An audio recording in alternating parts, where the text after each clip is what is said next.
Hi everyone, this is Pierrick from P2 Design. One question I get asked all the time is, can I use my character animation on another character? And the short answer is yes, you absolutely can. But there are a few key requirements you need to meet to make it work. In my last video, we created a simple walk cycle. Today, we're going to remap it onto different characters and explore ways to refine those retargeted animations.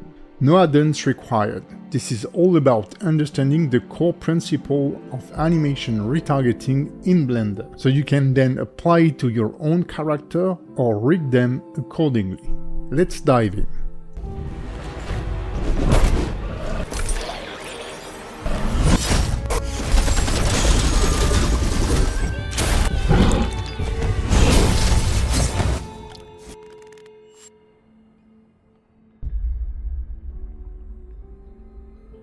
We often refer to animation as something in motion that, in the best case, feels alive.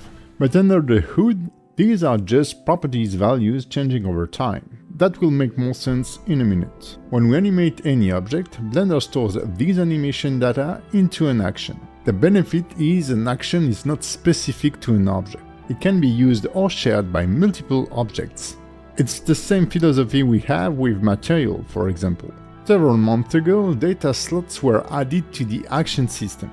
The purpose of these is to separate, within the same action, different animated data based on their type.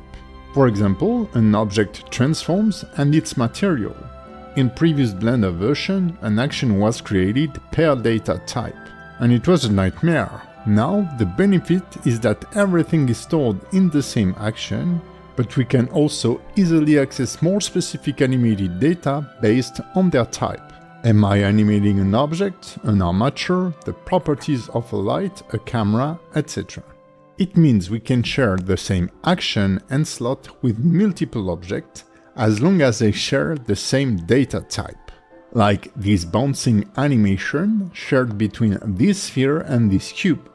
In the end, it's just location and scale values that evolves over time. Since all objects use these data types, this bouncing action slot should work with a lot of different objects. When we animate a rigged character, there are some important specificities that are key in understanding how to share and remap animations on multiple characters. Since the rig is an object, the slot type is the object type. But within this action type, we'll find channels based on the bones or controller's name. If I share an action and its armature action slot with multiple armatures and their bones are named the same, it will work. But if the bones have different names, it won't work.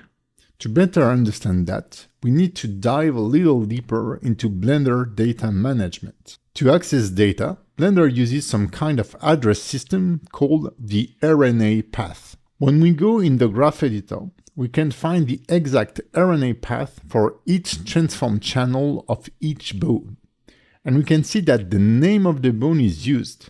It's very specific. If we compare it to an object, whatever object we use, the RNA path is always the same. It refers to a location, rotation, or scale, and its index value, 0, 1, or 2, for XYZ. So the first requirement to remap an animation from one character to another is to have the same names on their bones. And that's why we generally use naming conventions. In the case of my mannequin rig, that you can get for free on p2designacademy.com, all the common controllers are named the same. And I can easily share animation from one character to another. But what can we do if our characters don't have the same controller's name? Well, the simplest thing is to rename our character controllers. But if it's a linked character, it won't be possible, as these data can't be edited. And to be honest, it can become a little nightmare if you rename the controllers on the original file and you are using the character in other Blender files through links or the asset browser. By the way, if you want to learn more about this, check out this video. Also, if you're learning something new and you're enjoying this video so far, please give it a like and a nice comment. For me, the safest way is to rename the F-curves so that they match the character controllers. I will first duplicate the action to prevent any modification on the original animation, and then rename the F-curves. How can we do that? Well, we can do it through the outliner and the Blender API. As far as I know, it's the only way to access the F-curve RNA path and modify it. But as you can see, it's quite terrible and tedious, and it will take ages. So I've made a little script to do that goes through all the F-curve names and uses a simple find and replace function. This script is available with the mannequin rigs. I used it to fix my mannequin animations when I updated them for Blender 5.1, as the hand bones were named differently. Here is an example with a simple rig, just to illustrate how it works. I have two bouncing ball rigs, but the name of the bones is slightly different. I can just search for names or parts of names that are different, write down what I want them to be replaced with, target the animation I want to change, and run the script. The F-curves got renamed. Now, there is another issue we need to address, and it's the most critical one. The main problem you may have beyond some naming convention is the rig itself. An armature object is just an object made of sub-objects called bones. They are just interacting with each other through hierarchy and constraints. But at the end of the day, the base data they all use is transformation data. Location, rotation and scale values that evolve over time. The same principle we talked about a little earlier. If the bones don't have the same initial transform or rest pose, then the result can be really different. Let's take a simple example. Again, a single bone and a simple action. I have two different armatures with the same bone name, and they both use the same action and action slot. But when I run the action, it looks very different. Because when we look at the bone in rest pose, we can see they don't have the same orientation. So moving in positive Z for the first bone doesn't look the same for the other. And remapping actions on very different rigs is almost impossible. There are solutions though, but they involve a lot of constraints, baking and editing. It's a more advanced topic, so let me know in the comment if you'd like a video about this specific topic. Fortunately, my mannequins rig are pretty consistent, so we can easily share actions from one character to another. But there are some improvements we can do.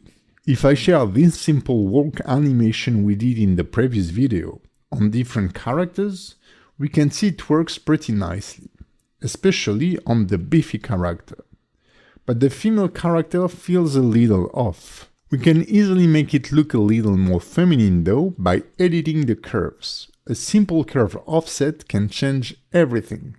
Look at this big guy. I can rotate him forward a little bit and spread his arms to change his attitude.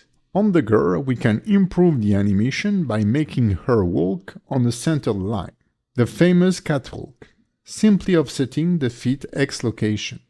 We can lower a bit the shoulders, and the final touch, give these hips a stronger bump.